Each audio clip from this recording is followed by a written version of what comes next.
موت جس گھر میں چلی جائے تو ماؤں کی گود خالی ہونے لگ جاتی ہے، بہنوں کا سہاگ چھین لیا جاتا ہے، بیٹیوں کا فیوچر بظاہر تاریک ہونے لگ جاتا ہے۔ یہی موت ہے۔ آج قبر روزانہ آواز دیتی ہے، پکار پکار کے کہتی ہے، چیخ چیخ کے کہتی ہے، او میرے اوپر اکڑ اکڑ کر چلنے والے، او میں کرنے والے،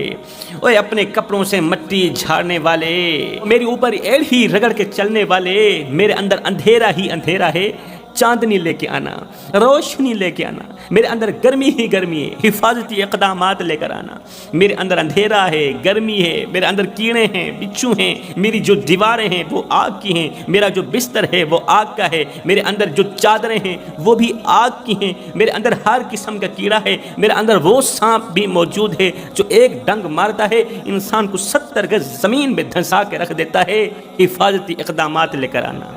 آج ہم کتنی کوشش کر رہے ہیں اللہ کو راضی کرنے کی؟ بتاؤ نا، کتنی ایک کوشش کر رہے ہیں اللہ کو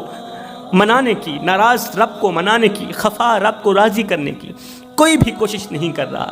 ہر ایک انسان دنیا کے پیچھے بھاگ رہا ہے، دنیا کے مال و متاع کے پیچھے بھاگ رہا ہے۔ ایمان محفوظ نہیں، سینے میں ایمان نہیں، اللہ پر یقین نہیں، خوف خدا نہیں، خشیت الہی نہیں ہے۔ ہم دنیا کے پیچھے بھاگتے چلے جا رہے ہیں۔ یہ دنیا آگے ہے، ہم دنیا کے پیچھے ہیں۔ دنیا کا پیسہ آگے آگے، ہم اس کے پیچھے پیچھے ہیں۔ ہم اسے پکڑنے کی بھرپور کوشش میں ہیں، بھرپور جد و جہد میں ہیں۔ دن رات دنیا کے پیچھے پیچھے بھاگتے چلے جا رہے ہیں۔ دن ہے تو دنیا کے پیچھے بھاگ رہے ہیں، رات ہے تو دنیا کے پیچھے بھاگ رہے ہیں، صبح ہے تو دنیا کے پیچھے، شام ہے تو دنیا کے پیچھے۔ ایک بات یاد رکھ لینا، جس دنیا کے پیچھے ہم نے نماز چھوڑ دی، جس دنیا کے پیچھے ہم نے خدا کا گھر چھوڑ دیا، جس دنیا کے پیچھے ہم نے اللہ کو چھوڑ دیا، اس کے رسول کو چھوڑ دیا، جیسے ہی ہم اس دنیا کے بالکل قریب جائیں گے تو یہ دنیا ہمیں پکڑ کر موت کی گھاٹ اتار دے گی، ہمیں پکڑ کر موت کے منہ میں ڈال دے گی، ہمیں اٹھا کر مٹی کے اندر دفن کر دے گی۔ یہ ہے دنیا۔ دنیا کا متلاشی عبرت کی موت مرے گا۔ دنیا کا متلاشی، دل میں دنیا کا شوق رکھنے والا انسان جب مرے گا تو اس صورت میں مرے گا کہ اللہ تعالیٰ اس پر راضی نہیں ہوگا، کیونکہ اس دل میں ایک کی محبت بس سکتی ہے، یا اللہ کی محبت یا پھر دنیا کی محبت۔ دنیا کی محبت ہوگی تو اللہ کی محبت ہرگز اس دل میں نہیں آ سکتی جس دل میں دنیا کی محبت کا بسیرا ہو۔ تو میں دعا کرتا ہوں اللہ ہمیں جیتے جی جلد از جلد پکی توبہ، پختہ توبہ کرنے کی توفیق عطا فرما، ہمیں نماز پنجگانہ با جماعت ادا کرنے کی توفیق عطا فرما، آمین ثم آمین، وما علینا الا البلاغ المبین۔ جوانو، یہ موت اور زندگی دونوں کوئی ایکسیڈنٹل اشیاء نہیں ہیں، بلکہ ان دونوں کو اللہ تعالیٰ نے باقاعدہ تخلیق فرمایا ہے۔ جس طرح اللہ تعالیٰ نے موت کو تخلیق فرمایا، بیادہ الملک، جس طرح اللہ نے موت کو تخلیق کیا، اسی طرح اللہ تعالیٰ نے زندگی کو بھی پیدا فرمایا ہے۔ اللہ اکبر۔ حضرت سیدنا علی المرتضیٰ شیر خدا کرم اللہ وجہ الکریم کے پاس ایک شخص آیا، دست ادب کو جوڑ کر عرض گزار ہوا، حضرت مجھے بتایا جائے ہمیں کیسے پتہ چلے گا کہ آج کا دن ہماری زندگی کا آخری دن ہے،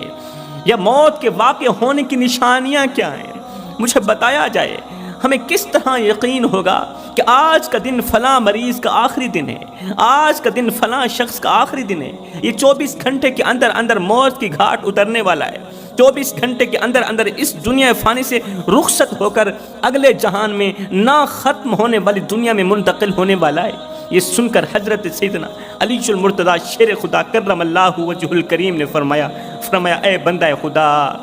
زندگی موت کا علم صرف میرے اللہ کے ہاتھ میں ہے، زندگی کا علم، موت کا علم صرف میرے اللہ کے ہاتھ میں ہے۔ کب، کس وقت اور کس موڑ پر کس نے مرنا ہے یہ میرا اللہ ہی جانتا ہے، مگر میں اللہ تعالیٰ کی دی ہوئی عطا سے، اللہ تعالیٰ کی طرف سے دی گئی عطا سے میں تمہیں چند نشانیاں بتا دیتا ہوں۔ فرمایا جس انسان کے اندر یہ چند نشانیاں دیکھو تو پکا یقین کر لینا آج کا دن، آج کا لمحہ اور یہ جو گھنٹہ ہے یا 24 گھنٹے ہیں، یہ اس کی زندگی کے آخری گھنٹے ہیں، یہ لمحہ اس کی زندگی کا آخری لمحہ ہے، یا یوں سمجھ لیں یہ دن اس کی زندگی کا آخری دن ہے۔ جب یہ چند نشانیاں کسی بھی مریض کے اندر دیکھو تو اس کا علاج بند کر دینا، چاروں طرف بیٹھ کے قرآن خوانی کرنا، قرآن مجید کی تلاوت کرنا، سورہ یاسین پڑھنا، تاکہ اللہ تعالیٰ نزاع کا وقت اس کے لیے آسان فرما دے، اللہ تعالیٰ اس کا خاتمہ ایمان پر فرمائے۔ فرمایا موت کا عمل انسان کی آخری سانس سے 1 ہفتہ قبل شروع ہو جاتا ہے، مطلب جب انسان کی روح نکل رہی ہوتی ہے، انسان کی موت واقع ہونے سے 8 دن پہلے موت کا عمل شروع ہو جاتا ہے، موت کا سلسلہ شروع ہو جاتا ہے۔ یہ انسان خود بھی محسوس کرنے لگتا ہے، یہ انسان خود بھی محسوس کرنے لگتا ہے، خود کو کہتا ہے کہ مجھے کیوں لگتا ہے یہ لمحے میری زندگی کے آخری لمحے ہیں، مجھے کیوں لگتا ہے یہ دن میری زندگی کا آخری دن ہے، اور مجھے کیوں لگتا ہے کہ اب میں جلد اس دنیا فانی سے رخصت ہونے والا ہوں، میں جلد مرنے والا ہوں۔ فرمایا موت کا عمل انسان کی آخری سانس سے 1 ہفتہ پہلے شروع ہو جاتا ہے۔ اس دوران 5 علامتیں ظاہر ہونے لگتی ہیں، 5 نشانیاں ظاہر ہونے لگتی ہیں۔ جس انسان کے اندر میں نے یہ 5 نشانیاں پائی ہیں تو اسے آخری دن کا مہمان ہی پایا ہے، چند ہی دن کے اندر میں نے اسے موت کی گھاٹ اترتا ہوا دیکھا ہے۔ جس انسان کے اندر یہ 5 نشانیاں پائی ہیں تو اس شخص نے کہا حضرت جلدی فرمائیے، جلدی بتائیے کہ وہ کون سی 5 نشانیاں ہیں کہ جس مریض کے اندر ہم دیکھیں تو جان لیں کہ یہ مریض اب نہیں بچنے والا، یہ مریض اس دنیا فانی سے رخصت ہی ہونے والا ہے۔ تو حضرت سیدنا علی المرتضیٰ شیر خدا کرم اللہ وجہ الکریم نے فرمایا اے بندہ خدا، موت واقع ہونے کی پہلی نشانی، موت واقع ہونے کی پہلی علامت، پہلی نشانی، پہلی علامت پورے جسم کے ہر ایک اعضاء کو چلانے والا یہ جو دماغ ہے، جب یہ دماغ عجیب سی ہیبتوں کا شکار ہو جائے، جب یہ دماغ مختلف ہیبتوں کا شکار ہونے لگے تو جان لینا موت واقع ہونے والی ہے، کیونکہ پورا جسم دماغ کے ذریعے ہی چلتا ہے۔ پہلا دماغ، دوسرا دل، اور دل جو ہے یہ اللہ پاک کے کرم سے چلتا ہے، اور دل دماغ کو چلاتا ہے، اور دماغ پوری باڈی کو، پورے جسم کو حرکت دیتا ہے۔ لیکن سنو، جب دماغ عجیب سی ہیبتوں کا شکار ہو جاتا ہے نا تو پھر انسان کا دل بھی ڈسٹرب ہونے لگتا ہے، دل بھی گھبراہٹ کا شکار ہونے لگتا ہے۔ جب دل مختلف ہیبتوں کا شکار ہونے لگ جاتا ہے تو پھر سانس لینا مشکل بن جاتا ہے۔ فرمایا جب دماغ کی رگیں سوکھ جائیں، سوکھل جائیں، اور جب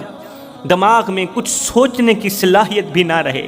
جب سوچنے اور سمجھنے کی صلاحیت چھین لی جائے تو پکا یقین کر لینا موت واقع ہونے والی ہے۔ موت واقع ہونے کی دوسری نشانی، جب بولنا چاہیں تو نہ بول سکیں، مطلب زبان چلنے سے قاصر ہو جائے، زبان کا چلنا بند ہو جائے، بندے کا بولنا مشکل بن جائے، جب بولنے کی صلاحیت بھی چھین لی جائے تو پکا یقین کر لینا یہ دن تمہاری زندگی کے آخری دن ہے۔ موت کے وقت انسان کو اس قدر شدت کے ساتھ تکلیف ہوتی ہے کہ وہ چیخ کر، چلا کر دوسروں کو بھرپور سمجھانے کی کوشش کرتا ہے کہ میرے دکھوں کو سمجھو، میرے دردوں کو سمجھو، تم سمجھنے کی کوشش کیوں نہیں کر رہے؟ وہ چیخ کر، چلا کر، توتلی زبان سے، توتلے لہجے سے اپنے عزیز و اقارب کو سمجھانے کی کوشش کرتا ہے مگر ناکام رہتا ہے، نہیں سمجھا پاتا، کیونکہ اللہ تعالیٰ اب اس کی زبان سے سمجھانے کی، بولنے کی صلاحیت بھی چھین لیتا ہے۔ اس دردناک کیفیت کو دیکھ کر اس کے عزیز و اقارب رو رہے ہوتے ہیں، چیخ رہے ہوتے ہیں۔ یہ بیچارہ عزیز و اقارب کو چپ کروانے کی بھرپور کوشش کرتا ہے مگر ناکام رہتا ہے، کیونکہ اللہ تعالیٰ سمجھانے کی صلاحیت بھی اس وقت چھین لیتا ہے۔ فرمایا تیسری نشانی، جب نظریں چھت پر لگ جائیں، جب آنکھیں کھلی کی کھلی رہ جائیں، نہ دائیں مڑیں نہ بائیں مڑیں، نہ آگے جائیں نہ پیچھے جائیں، نہ اوپر نہ نیچے، آسمان کی طرف لگی ہوئی ہیں، چھت پر لگ جائیں تو سمجھ لینا موت واقع ہونے والی۔ یہ وہ وقت ہوتا ہے جب انسان روح کو نکلتا ہوا دیکھ رہا ہوتا ہے، اپنی روح کو آسمان کی طرف جاتا ہوا دیکھ رہا ہوتا ہے۔ کافی لوگ کہتے ہیں جب انسان مر جاتا ہے تو مرنے والے انسان کی آنکھیں کھلی کی کھلی کیوں رہ جاتی ہیں؟ مرنے والا انسان اپنی آنکھیں خود بند کیوں نہیں کر پاتا؟ انسان کی آنکھیں آسمان کی طرف کیوں لگی ہوئی ہوتی ہیں؟ چھت پر کیوں ٹکی ہوئی ہوتی ہیں؟ سنو، جب انسان مرتا ہے تو اس کی آنکھیں کھلی کی کھلی اس لیے رہ جاتی ہیں، یہ وہ وقت ہوتا ہے جب انسان اپنی روح کو آسمان کی طرف جاتا ہوا دیکھ رہا ہوتا ہے۔ اگر اس نے اپنی زندگی میں اچھے اعمال کیے ہوتے ہیں تو اس کی روح اسے دعائیں دیتی ہوئی چلی جا رہی ہوتی ہے اور یہ خوش ہو رہا ہوتا ہے، اور اگر اس نے زندگی میں کوئی برے اعمال کیے ہوتے ہیں، اگر اس نے زندگی میں کسی کا حق مارا ہوتا ہے، چغلی کی ہوتی ہے، غیبت کی ہوتی ہے، نماز نہیں پڑھی ہوتی، بے نمازی بن کر جا رہا ہے، کسی کا حق کھا کر جا رہا ہے، کسی کو دکھ دے کر جا رہا ہے، تو اس کی روح آسمان کی طرف جا بھی رہی ہوتی ہے، اسے بد دعائیں بھی کر رہی ہوتی ہے، روتی ہوئی جا رہی ہوتی ہے، اور یہ شخص اپنی روح کو روتا ہوا دیکھ بھی رہا ہوتا ہے، پریشان حال دیکھ بھی رہا ہوتا ہے۔ جب اس کی روح اسے بد دعائیں دیتی ہوئی جا رہی ہوتی ہے تو یہ اندر ہی اندر روتا ہے، چیختا ہے، چلاتا ہے، مگر اب کی بار یہ رو نہیں پاتا۔ چوتھی نشانی، موت واقع ہونے کی چوتھی علامت، جب دل کی دھڑکن تیز ہو جائے، جب سانس لینے میں دشواری ہونے لگے،